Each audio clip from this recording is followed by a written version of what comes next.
তোমার হিন্দু মেয়ে পছন্দ হয়েছে, ঠিক আছে। তোমার ইহুদি পছন্দ হয়েছে, হ্যাঁ ঠিক আছে। এখানে অন্য কি? তোমার যেটা ভাল লাগে এটা, তোমার যেটা মন চায় এটা, তোমার পছন্দই তোমার জীবন।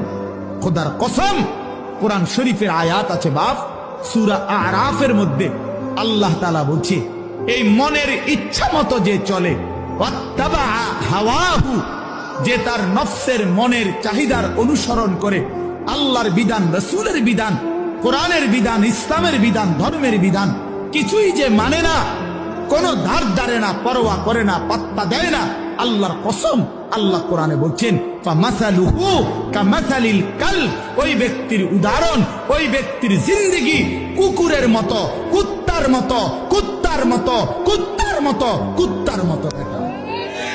ওই জিন্দেগি কুত্তার জিন্দেগি, ওই জিন্দেগি কুত্তার জিন্দেগি। আমি বললাম কোরআনের আয়াত এটা।